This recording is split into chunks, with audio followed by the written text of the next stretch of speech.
Ya Allah itu yang memang benar-benar mencukupi lah gitu. Untuk masalah pendidikan mencukupi. Karena saya tuh ketika membangun nggak pernah punya uang gitu ya. Ada aturan ketika punya uang 200.000 ada orang, duh saya pengen kerja katanya gitu. Ya udahlah Bismillah gitu. Bismillah. 200.000, alhamdulillah jadi rumah saya itu. Itu sama dulunya juga kelas gitu, dulunya kelas. Tapi itu semua setiap sesuatu saya selalu izin kepada Abah, Bah, minta doanya buat ini. Ya Bismillah, itu berarti jadi gitu. Kalau sudah menemukan jati diri menuju Tuhan, itu adalah sukses yang sebenarnya. Gitu. Seringkali si bos ini mimpi bertemu dengan Maulana Habib Lutfi, bertemu dengan para masyayikh Lirboyo, baik yang sudah almarhum ataupun yang saat ini masih hidup. Ini menurut sebagian orang kadang-kadang dianggap satu hal yang agak tabu gitu loh. Ada yang menganggap begitu kan, ada kan. Ah, kok percaya seperti itu sih gitu. Lah ini menurut jenengan sendiri nih, fenomena seperti mimpi-mimpi ini apa sebetulnya? Assalamualaikum warahmatullahi wabarakatuh, para pemirsa Kedai Bincang. Alhamdulillah bisa bertemu lagi dengan saya Abdul Khalid Ma'rufi. Dan kali ini saya sedang bersama dengan Agus Samsi Munawar. Beliau adalah owner dari SMP dan SMK di Ponorogo. Teman. Owner ya? Owner itu kan pemilik. Iya. Nah, pengasuh, pendiri, dan sekaligus konseptor di SMK dan SMP yang sedang beliau rintis. Nanti kita ngobrol karena beliau ini dulu adalah senior kita di Lirboyo. Jadi ketemu teman-teman yang masya Allah luar biasa. Semoga nanti bisa menginspirasi terhadap teman-teman yang lain. Nah, ini orangnya. Beliau ini usianya 5 tahun lebih tua daripada saya. Cuma wajahnya kelihatannya sama. Selamat sore. Saya manggilnya apa, Bos? Biasa aja Bos ya? Iya. Saya manggil beliau ini Bos karena dulu kalau saya tidak punya uang pinjam sama beliau. Makanya saya panggil Bos itu dulu. Selamat sore. Selamat sore kembali. Alhamdulillah ketemu lagi dengan tamatan An-Najma. Kita sedang berada di Subang nih. Iya. Subangnya mana, Pak? Subangnya Bos. Ini kebetulan Subang kota tapi pinggiran. Subang kota tapi pinggiran. Apa masuk selatan, utara? Ini Subang bagian timur. Subang timur. Kota bagian timur, dan kebetulan ini perbatasan dengan kecamatan yang lain. Menariknya adalah bahwa beliau ini mendirikan SMP, SMK, dan untuk saat ini di tahun 2021 beliau merintis SD. Sejarahnya seperti apa, Bos? Bos Samsi, saya kalau manggilnya kan begitu. Bismillahirrahmanirrahim.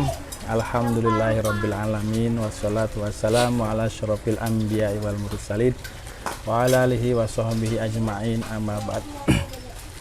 Terima kasih atas kedatangan sahabat saya ini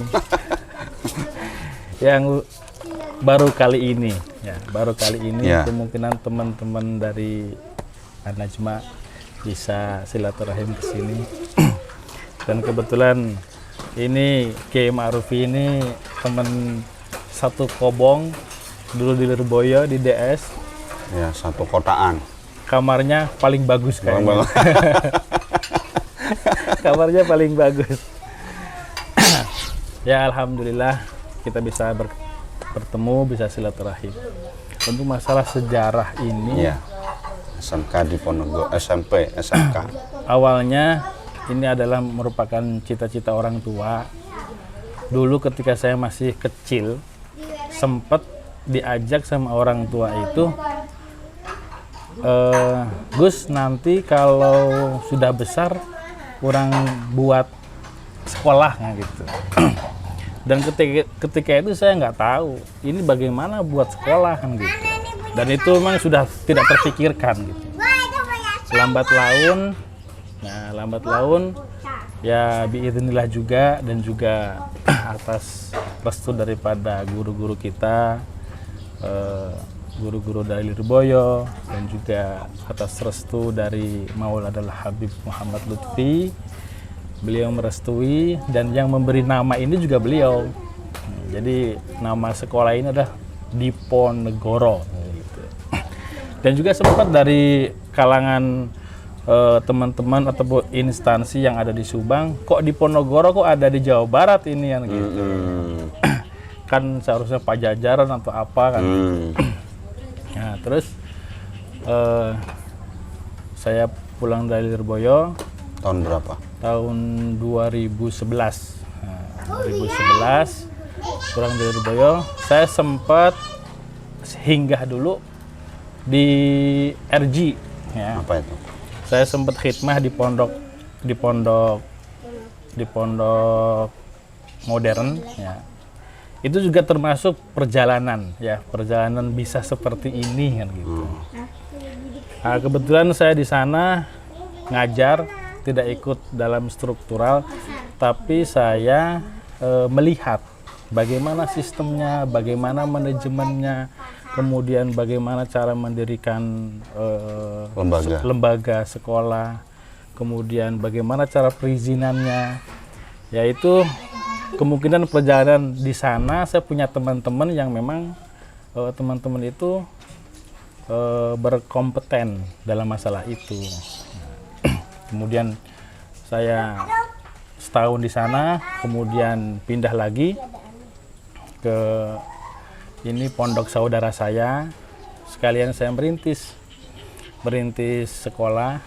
Dan ketika itu memang kita tidak tahu, orang tua itu sudah menyiapkan bahan material untuk pembangunan itu sudah disiapkan. Jadi uang pensiunan itu sama orang tua dibelikan semen, belikan bata, belikan besi, dan itu tidak terpakai hampir 5 tahun lebih. Semen pun udah hampir beku ya gitu. Kemudian saya sedikit demi sedikit orang tua membangun itu baru dapat setengah ditinggalkan. Saya kebetulan sudah di sini. Wafat? Bukan.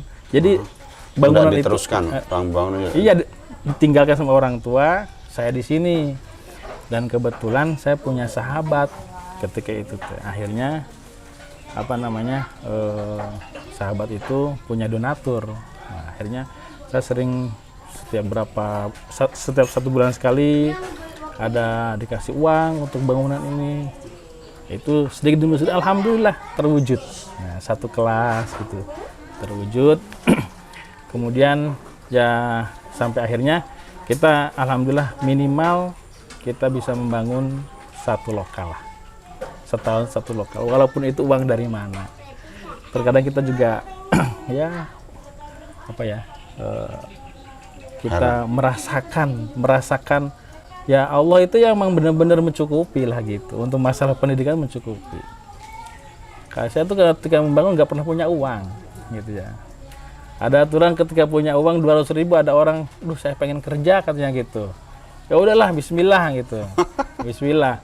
200.000, alhamdulillah jadi rumah saya itu. Itu sama dulunya juga kelas gitu, dulunya kelas. Tapi itu semua setiap sesuatu saya selalu izin kepada Abah, minta doanya buat ini. Ya Bismillah, itu berarti jadi gitu. Abah ini Maulana Habib Lutfi. Ya, Maulana Habib Lutfi luar biasa lah. Ya, termasuk guru-guru, dan juga saya selalu mohon doa dari beliau, dari orang tua juga sama itu. Terus SMP berjalan 2000. Kenapa kok SMP dulu, Bos? SMP dulu tuh kebetulan ketika itu tuh kenapa kok nggak SD gitu ya? Nah, atau enggak SMK dulu? Jadi kita kalau SMP tuh ngurusin anaknya nggak terlalu ribet. Nah, kalau SD ribet kan gitu. Kemudian jadi anak-anak segitu memang kita harus seharusnya lah dididik untuk masalah dana itu sudah selayaknya harus paham untuk masalah ubudiyah gitu. Kenapa saya nggak ambil sanawiyah gitu? Karena kalau di Jawa Barat ini sanawiyah itu kesannya kurang laku gitu. Kita ambil yang SMP, tapi di dalamnya kita 40% kita pelajaran agama, kemudian yang 60% kita masukin pelajaran-pelajaran formal gitu. Terus 2 tahun kemudian kita buat SMP-nya berdiri tahun berapa? SMP tahun 2012. Oh, lama ya udah ya? Udah lama, 2012. Udah lama ya, 2012. Dan ini ya begitu, kita jarang minta proposal gitu. Ya sedikit demi sedikit lah gitu. Terus dari 2012 bangun SMK tahun berapa? Mendirikan SMK? SMK itu mendirikan tahun 2014. Oh. 2014, kemudian 2016. Ya, 2016. Kemudian dapat izin itu 2018 kalau nggak salah. Kalau SMP-nya sudah akreditasi? Udah akreditasi B. B. B. Ya, gitulah. Kalau yang SMK masih baru ya? SMP baru, baru. Berarti kalau SMK, SMP sudah meluluskan berapa kali? Berarti berapa ya? 5 ya? 5 ya? Apa 6 ya? 5 ya? Berapa sekarang, Bos, siswa SMP? Siswa SMP itu sekarang ada 160. 160. Yang SMK sekarang ada sekitar berapa ya? 93. Itu sudah meluluskan ya Sudah SMK-nya? meluluskan. Dulu juga SMP juga kita baru berapa ya? 12 orang. Lulusan pertama? 12 orang. SMK kita 3 orang. Lulusan pertama? Iya, 3 orang. SMK 3 orang. Tapi kita nginduk gitu loh. Kita nginduk ya? Ya, kita nginduk. Awalan ya prosesnya ya? Jadi sedikit demi sedikit lah. 3 orang, kemudian naik jadi 10 orang, nah, kemudian lanjut jadi 20 orang. Sekarang alhamdulillah per kelas itu minimal 20. Ada trust, ada kepercayaan masyarakat sedikit demi sedikit untuk yayasan. Ini yayasan bukan? Ini yayasan. Yayasan Diponegoro? Iya. Yayasannya Nurul Quran. Oh, kenapa nih Yayasan Nurul Quran terus nama SMK-nya Diponegoro? Biasanya kan Yayasan Nurul Quran nanti sekolahnya sama juga namanya itu. Ini kebetulan sebelum ada sekolah ini, yayasan terlebih dahulu. Yayasan itu dibuat tahun 2000 kalau nggak salah 2008. Nah, kebetulan ada kiai saya, kiai kakak saya itu berkunjung ke sini. Jadi punya cita-cita bahwasannya tempat ini mau dijadikan pendidikan gitu, karena ini cita-cita orang tua. Nah, terus sama kiai saya itu dikasih nama Nurul Quran. Nur itu diambil dari kakeknya dari Mbah Nur Iman. Mbah Nur Iman itu yang ada di Belangi, Yogyakarta. Itu katanya sih Mbah Nur Iman itu adalah kakaknya Sri Sultan Hamengkubuwono pertama itu ya di Belangi itu. Lah Qurannya itu kebetulan kiai saya itu pondoknya Quran, tahfidz Quran di Kerakitan Kiai Haji Muhsin. Nah itu. Kemudian kenapa kok dinamakan Diponegoro nggak sama dengan yayasan? Lah ketika itu saya sering ngaji sama Maulana Habib dan saya segala sesuatunya selalu minta restu sama beliaunya dan saya minta nama, dikasih nama Diponegoro gitu. Iya. Dan sekarang 2021 merintis SD. Iya. Berapa siswanya, Bos? Ini pertama masuk kita ada 7. 7. Kemudian yang 2 keluar. Wah, tinggal 5. Tinggal 5 sekarang. Balonku balonku ada 5. Ya Allah. Dan juga alhamdulillah tahun ini juga kita buka pondok pesantren sendiri gitu. Dan juga itu juga dapat restu dari Maulana Habib, kemudian dari orang tua, kemudian dari orang tua wali santri, kemudian dari teman-teman gitu. Pokoknya kamu harus bisa sekarang tahun ini buat pondok sendiri. Tujuannya apa? Biar kamu bisa istiqomah, katanya begitu. Tapi itu memang benar. Jadi sarang-sarang itu memang luar biasa. Dulu saya nggak pernah bisa jamaah. Jamaah misalnya minimal 40 hari lah. Nggak bisa dulu. Pengen gitu sama istri, walaupun sholat pasti jamaah lah sama istri. Tapi kadang ada bolongnya gitu. Tapi setelah ada anak santri, kemarin anak santri sebelum 40 hari nggak boleh ditengok. Kemudian harus jamaah semua, alhamdulillah bisa jamaah itu. Gitu. Mungkin abot nih. Jadi memang saran-saran orang tua itu termasuk guru-guru luar biasa lah gitu. Memberikan saran itu. Makanya sampai sekarang kadang kita sholat pertengahan waktu gitu ya. Maksudnya apa? Nungguin anak-anak dulu biar jamaah. Kenapa kok jamaah? Ya kita sedikit-sedikit lah ikut jejaknya baginda Rasul gitu. Dan juga kemudian guru-guru kita juga yang namanya jamaah luar biasa. Gitu. Semoga menjadi asbab lah, asbab futuh. Gitu. Dan alhamdulillah anak-anak selama ini kelihatannya riang, gembira, belajar santai gitu. Ini yang kecil-kecil ini? Ya itu anak SD itu. Kalau maghrib jamaah di sini, itu Pondok Az-Zahra, pondoknya Ustadz Asep. Jadi pemirsa, lembaga pendidikan yang didirikan oleh Agus Samsi Munawar ini, Bos Samsi Munawar ini, kalau orang Sunda mengatakan ajengan ya, ajengan. Kalau di Jawa Tengah Gus lah karena masih muda, tua sedikit kiai. Kalau di Jawa Timur non kalau bahasa Maduranya non. Berada di antara Pondok Pesantren Az-Zahra dan Pondok Pesantren Nurul Anwar Mubtadiin, dan semuanya alumni Lirboyo. Semuanya alumni Lirboyo. Alumni Lirboyo termasuk juga beliau. Dan tetapi mereka-mereka yang di Pondok Pesantren Az-Zahra ini kalau jamaah gabung dengan sini. Ya. Terus ngaji Qur'annya? Ngaji Qur'annya ke sana. Oh, ke sana. Jamaahnya di sini. Karena memang kondisinya berdekatan. Tapi beliau punya inisiatif untuk bangun pondok sendiri tahun ini. Sudah ada yang ikut kayaknya tadi di dalam jenengan. Alhamdulillah ini pertama masuk ada 10 orang. 10 orang. Terus kemudian ada sudah berarti hampir 1,5 bulan lah. 2 bulan ini tambah lagi 3. Jadi 13 orang. 13 orang.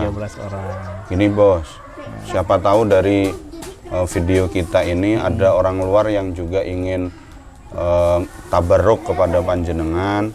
Kira-kira biayanya berapa kalau mondok di sini tuh? Oh gitu. Di sini biayanya makan 3 kali gitu ya. Makan 3 kali sama air sama listrik 500.000. 500. Itu pondoknya saja. Pondoknya saja. Sekolahnya? Sekolahnya kalau SMP 60.000 per bulan. Kemudian SMK 90.000 per bulan. Per bulan. Murah sekali pemirsa. Di sini SMP-nya terpadu itu maksudnya? Terpadu itu kita padukan antara formal dan agama gitu. Jadi ada kitabnya, kemudian ada Qur'annya. Berhubung ini ada Nurul Quran, kalau biasanya mau masuk dulu diusahakan baca Quran. Testing Quran. Bukan testing Quran. Jadi mau masuk sebelum pelajaran-pelajaran formal yang lain itu baca Quran dulu, kemudian baca Asmaul Husna. Kenapa demikian? Kan sumber ilmu itu kan di Al-Qur'an. Gitu. Kita baca Quran dulu walaupun ayatan gitu. Dan ketika itu memang kebetulan ada yang ngasih Quran juga gitu ya. Ada yang bisa dimanfaatkan. Jadi sebelum pelajaran baca Quran gitu. Tapi kan bukan serba kebetulan, bukan ya bos ya? Ini ya apa serba kebetulan atau memang mungkin ridho Allah mungkin ya? Ini semuanya dadakan ini. Seperti apa? Tahu goreng. Jadi semuanya dadakan dan tidak terfikirkan tidak terfikirkan terlebih dahulu gitu ya. Jadi ya kebetulan mengalir lah ya, mengalir gitu. Jadi SMP 60.000, SMK 90.000. Kok enggak dipaskan 100 aja, Bos? Dan untuk masalah biaya pun kita nggak pernah menghitung ini, Oh, ini pemirsa luar biasa. nggak pernah menghitung. Jadi untuk pembiayaan begitu murah, kita tahulah bahwa kalau kita ngekos itu 1 bulan berapa, belum dapat ilmunya, belum dapat barokah Qur'annya, belum dapat barokah kitabnya, belum dapat barokah uswatun hasanahnya. Tetapi kita berada di pondok pesantren cukup 600.000 per bulan, sudah makan 3 kali, sudah diajarkan Al-Quran, sudah diajarkan akhlakul karimah. Maka pondok pesantren saya pikir menjadi salah satu role model pendidikan yang bukan hanya duniawiyah tetapi juga ukhrawiyah. Bukan begitu kira-kira, Mas? Sangat betul. Gimana kalau panjenengan melihat Subang saat ini, apakah memang perlu ada banyak lembaga-lembaga yang menekankan pendidikan agama atau seperti apa? Jadi saya tuh memang sangat miris ya kalau ke kampung itu. Hal-hal yang sepele lah. Terkadang sholat aja tidak diperhatikan. Kadang masalah sesuci, masalah wudhu, kemudian berbicara, kadang jorok, kadang kasar. Itu kan sebuah tantangan yang harus kita benahi. Gitu. Kita sering miris lah. Jadi kita sebisa mungkin kita mah untuk membenahi hal-hal yang itulah. Jadi berbicara yang tadinya suka ngomong kasar, ngomong apa, ketika di sini kita hukum baca sholawat 100 atau 300 gitu. Kemudian atau baca istighfar, menghadap ke kiblat gitu ya. Supaya tidak mengulangi ucapan kotor itu. Di samping itu supaya semoga dihapus dosanya lah gitu. Walaupun diulangi ya nggak apa-apa, terus menerus. Dengan hal seperti itu semoga nanti kebiasaan yang jelek diganti kebiasaan yang baik. Gitu. Ya sebenarnya tugas kita tuh banyak, terutama dari anak-anak kecil kita berupaya untuk menanamkan akhlakul karimah, kebiasaan-kebiasaan positif yang nanti ketika dewasa sudah terbiasa. Gitu. Berarti di sini masih ada anak yang dari luar ke sini gitu ya, belum secara utuh semua mondok jadi satu belum? Iya betul. Memang ada yang dari luar gitu. Berapa persen, Bos? Kalau yang dari kurang luar, lebih 10% lah. Yang dari luar.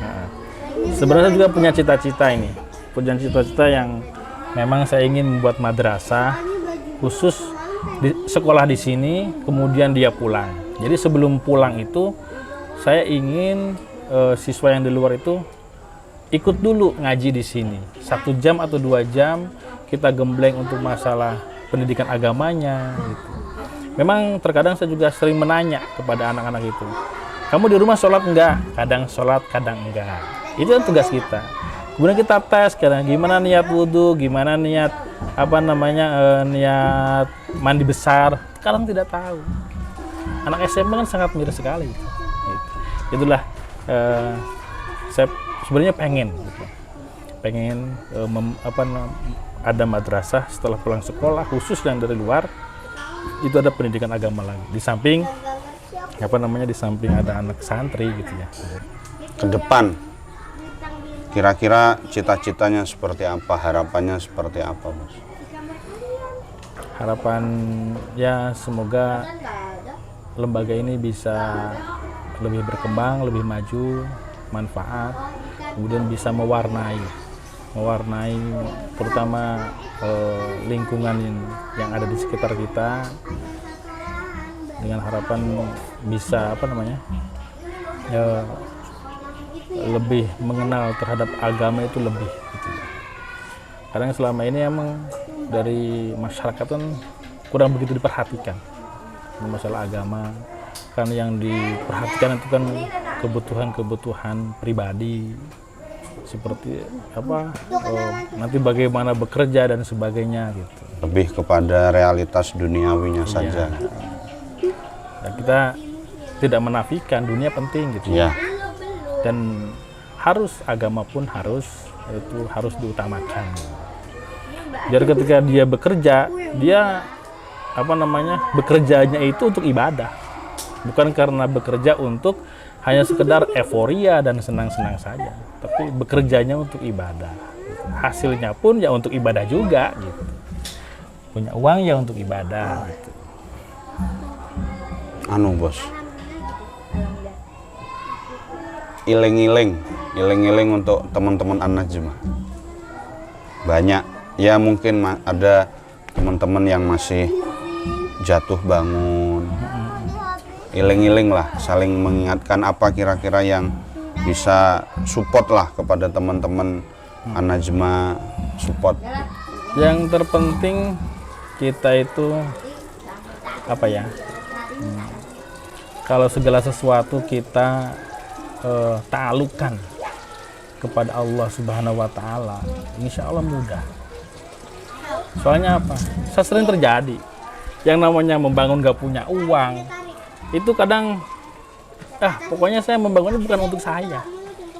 Ini adalah saya melaksanakan perintahnya Allah Ta'ala. Itu insya Allah dicukupi. Bukan insya Allah, pasti dicukupi. Walaupun toh dari mana jalannya gitu ya. Jadi segala sesuatu kita ta'alukan kepada Allah Subhanahu wa Ta'ala. Masalah rezeki pun sama. Masalah rezeki.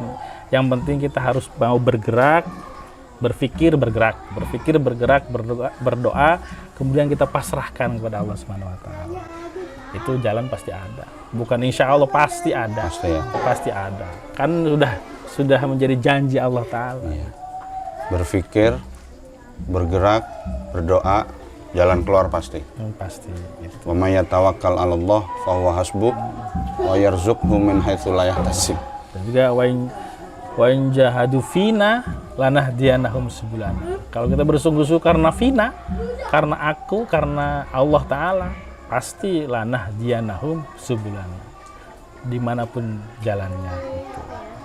Dan itu sudah menjadi prototipe panjenengan sejak pulang dari pondok pesantren sampai sekarang, dan akhirnya mewujud yang seperti ini. Ya alhamdulillah lah gitu. Ya itu memang di samping itu juga kita selalu aktif ya, mengikuti pengajian para guru gitu ya. Walaupun di YouTube, di apa, kita selalu diingat-ingat lah pesan-pesan beliau gitu, para guru-guru. Saya terus terang, guru-guru kita ini luar biasa sayangnya terhadap murid-muridnya. Jadi sangat luar biasanya itu kita manfaatkan dan kita gunakan. Kita benar-benar pegang betul lah nasihat-nasihat beliau gitu. Dan nasihat siapa yang sampai saat ini masih terngiang-ngiang dari guru-guru kita? Pak Bairul atau Pak Kiai Nawawi atau Pak Zainal. Pak Zainal Abidin Trenggalek apa Tulungagung bos? Trenggalek. Masya Allah. Pak Zainal. Apa kata bos? Yang jenengan ingat apa dari beliau? Apa ya? Ya pokoknya saya tuh melihat begitu sabarnya lah. Artinya sosok uswatun hasanah yang bisa ditiru dari beliau adalah kesabaran. Sabar, ikhlas, ya. Kemudian beliaunya pantang menyerah gitu loh. Walaupun ya luar biasa lah beliau. Jadi sabarnya itu, dan juga kemarin juga sabar itu emang luar biasa sih ya. Sabar itu luar biasa. Ketika saya mau buat pondok ini, saya sowan ke Benda Kerep. Sebenarnya dari Maulana Habib, saya pengen sowan ke Benda Kerep karena itu termasuk pondok sepuh ya. Pas ke makamnya, saya ketemu dengan kiainya, Kiai Muhammad. Saya minta saran.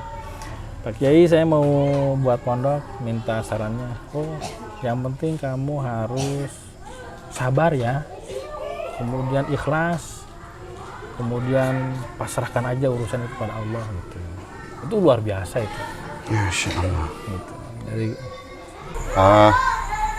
ada yang menarik tentang biasanya orang menganggap bahwa kesuksesan itu karena kepintaran. Tetapi kita sering menemukan orang yang tidak terlalu pinter itu malah orang sukses.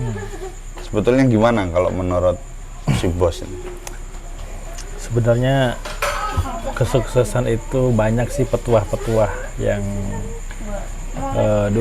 diungkapkan oleh guru-guru kita Lirboyo, yaitu slogannya mempeng mempeng mempeng gitu kan. Itu dengan usaha dan usaha tetap Allah Ta'ala itu akan memberikan ujroh lah dengan usahanya itu, walaupun jadi tidak memandang hasil ya. Nah, kalau hasil itu fudlah lah ya itu. Jadi yang penting itu usahanya itu. Masalah hasil dan tidak untuk saat ini itu tidak begitu tidak begitu diutamakan lah. Jadi filosofinya mempeng itu ya? Mempeng, usaha. Mempeng itu bahasa Jawa sih bos ya? Iya. Kalau bahasa Qurannya walladzina jahadu, bersungguh-sungguh, fina lanah diyanahum subulana, pasti akan menemukan jalan menuju Tuhannya. Kalau sudah menemukan jati diri menuju Tuhan, itu adalah sukses yang sebenarnya gitu. Karena ya, Tuhan adalah segala-galanya, Allah ya segala-galanya gitu. Iya. Memang kadang-kadang orang itu dia sukses, pantas wong memang pinter kok begitu. Ya adalah yang seperti itu, tapi memang kebanyakan kita menemukan orang yang pas-pasan lah. Nggak pinter juga, nggak anu juga, cuma memang karena mempengnya itu tadi. Iya. Kadang di pondok nggak terlalu pinter, nggak terlalu kelihatan gimana, tapi ketika pulang dari pondok jadi manfaat. Nah, yang di pondok kelihatan pinter, keluar kadang-kadang kok kurang kelihatan bersinar, itu apa ya bos ya? Nah itu karena memang di samping mempeng itu kan itu berkaitan dengan istiqomah. Ya, terus menerus kontinu lah itu. Ini falsafah seperti halnya mendidik anak, mendidik siswa. Kita kalau tidak bersungguh-sungguh tidak mungkin bisa jadi ya. Sama ketika kita falsafah kita sering membangun ya, itu kan dari kecil sedikit, hari ini kita bangun ini, besoknya begini, besoknya dalam jangka berapa bulan membuat rumah itu beres. Sama ketika kita mendidik anak, kita membangun pertama misalnya kita dengan akhlakul karimah, misalnya berbicara dengan yang baik, kemudian dibiasakan untuk berzikir, sholawat, itu kan sedikit demi sedikit, kemudian bacaan sholat dan sebagainya. Itu kan butuh waktu ya. Itu butuh waktu. Dan kalau sudah jadi itu bisa kesuksesan yang sebenarnya. Makanya qad aflahal mu'minuna fi sholatihim khosyi'un. Aflah itu kan keberhasilan ya, kesuksesan, kebahagiaan itu. Jadi ya memang harus bersungguh-sungguh. Sungguh-sungguh itu tidak lepas yang namanya istiqomah. Kalau kita menabung sedikit demi sedikit kan akan banyak. Iya. Gitu. Jadi jangan bermimpi ingin menjadi orang hebat tanpa ada istiqomah. Itu kan kadang istiqomah juga beda-beda sih. Ada istiqomah dengan kesabarannya. Ya. Ya, ada istiqomah dengan sodakohnya, ada istiqomah dengan belajarnya, ada istiqomah karena dengan sosialnya yang baik, macam-macam lah. Kemudian kalau orang yang hebat lagi semuanya itu bisa mencakup gitu. Yang menarik itu saya dari cerita si bos tadi bahwa seringkali si bos ini mimpi bertemu dengan Maulana Habib Lutfi, bertemu dengan para masyayikh Lirboyo, baik yang sudah almarhum ataupun yang saat ini masih hidup. Ini menurut sebagian orang kadang-kadang dianggap satu hal yang agak tabu gitu loh. Ada yang menganggap begitu kan, ada kan. kok percaya seperti itu sih gitu. Lah ini menurut jenengan sendiri nih, fenomena seperti mimpi-mimpi ini apa sebetulnya? Itu sebenarnya anugerah Allah Ta'ala ya. Jadi Allah Ta'ala itu memberikan anugerah rahmat itu dengan berbagai macam cara yang dibiasakan ya untuk kita ini kan ya, kalau bertemu secara langsung kan, tapi Allah Ta'ala kan dengan mempunyai cara yang tidak bisa terbatas. Caranya Allah macam-macam caranya gitu. Terkadang kita ingin sukses, ingin kaya, Allah Ta'ala kadang memberikan cara, didatangkan orang yang tidak mampu misalnya Ya. untuk menolong kita. Sebenarnya dengan wasilah orang tersebut Allah Ta'ala ya memberikan rahmat yang lebih kepada kita gitu. Sama dengan mimpi ya, Allah Ta'ala kan memberikan sesuatu kadang ada ya tadi langsung ataupun dengan cara yang mimpi, ataupun dengan cara tiba-tiba ada orang lain cerita, kemudian kita fokus, kemudian terinspirasi itu. Atau bahkan dengan makhluk yang ada di sekitar kita, seperti apa namanya, kita harus bersahabat, harus bersama-sama. Contoh, di depan kita ini kan banyak pepohonan yang berbagai macam bentuknya Ya. tapi makhluk ini apa namanya, saling menghargai, tidak saling bergesekan pun ya, saling memberikan jalan lah ya. Banyaklah di sini kita belajar dari alam sekitar untuk kebersamaan itu ya. Ya. Terus ini bos, untuk orang-orang yang tidak terlalu percaya sama mimpi-mimpi begitu, itu harus percaya ya. Karena ada orang yang ketika kita misalkan mimpi seorang ulama ini, kemudian ulama itu memberikan petuah, memberikan dawuh seperti nas, tidak usah percaya, itu hanya halusinasi. Ini nasihatnya jenengan gimana untuk orang-orang yang model begitu? Dan itu harus percaya, karena kan ada hadisnya ya, ada hadisnya itu, mimpinya orang mukmin itu kan Ya. itu kan ya, saya kebetulan juga lupa itu ya harus percaya. Kenapa harus percaya? Yang bicara Nabi, kita harus percaya itu, karena Nabi nggak mungkin bohong gitu. Dan memang ya makanya mimpi saya ini ya bisa benar bisa tidak, karena masih banyak dosa kan gitu.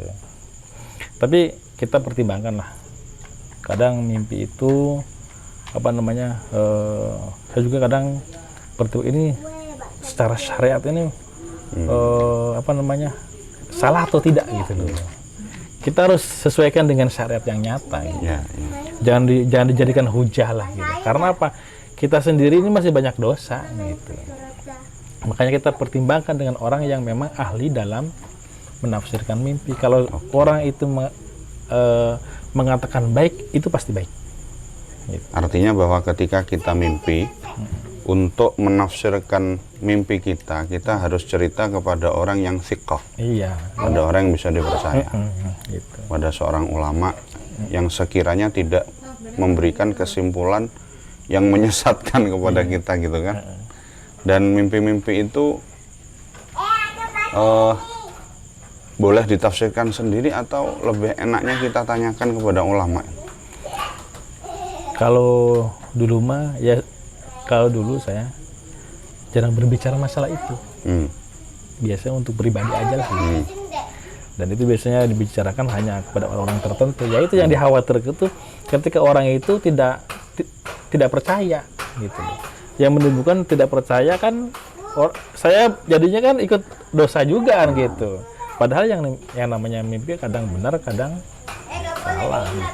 Dan itu sudah ada nasnya bahwasanya Nabi pun ya sudah ada hadisnya lah ya. Cuma saya lupa. Oke bos, closing statement. Untuk para seluruh siswa yang kebetulan nonton ini ya kan, atau orang-orang yang ingin memondokkan putra putrinya ke sini bos, apa bos? Apa ya?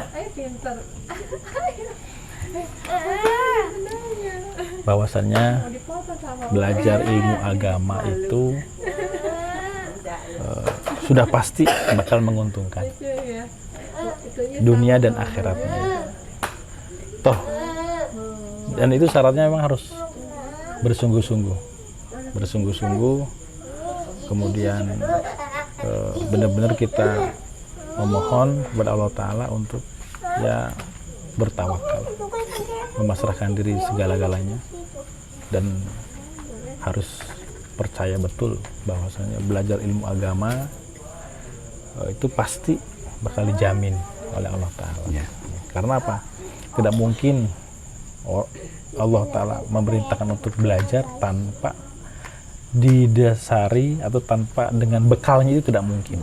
Itu pasti ya, pasti dengan bekalnya. Bekalnya apa? Yaitu adalah kecukupan.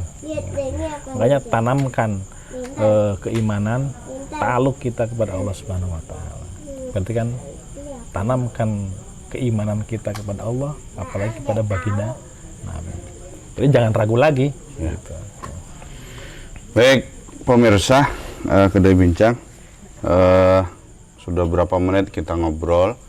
Ada kesimpulan-kesimpulan obrolan saya dengan beliau bahwa satu yang kita butuhkan adalah konsistensi, yang kita butuhkan adalah perjuangan, yang kita butuhkan adalah ketawakalan dan keikhlasan, dan jangan lupa kita gantungkan kehidupan kita ini kepada Allah Subhanahu wa Ta'ala, dan kecintaan kita kepada Nabi Agung Muhammad SAW jangan pernah luntur.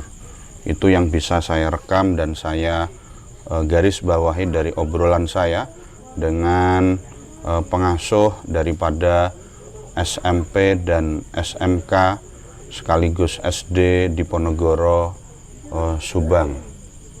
Ya. Dan insya Allah nanti nama pondok pesantrennya mundur ya mungkin. Mundur. Iya, kebetulan Ya. pelangnya juga belum ada. Pelangnya juga belum ada. Nama juga belum ada. Kalau yayasannya namanya Yayasan Pendidikan Nurul Quran. tetapi lembaga pendidikannya diberi nama di Ponorogo. SD, SMP, SMK di Ponorogo. Beliau adalah AA, iya bos ya. Orang sini manggilnya AA. Bukan ajengan, bukan. Ya ajengan lah, kiai lah kalau orang Jawa Tengah. Kiai Agus Samsi Munawar, SPDI. SHI ya, oh iya, SHI, dan S2-nya sedang berjalan ya. Iya. Kita doakan semoga beliau panjang umur, sehat walafiat, diberikan kemudahan dalam segala hal. Amin. Sampai jumpa di obrolan yang lain. Istiqomah, tonton Kedai Bincang. Assalamualaikum warahmatullahi wabarakatuh. Waalaikumsalam warahmatullahi wabarakatuh.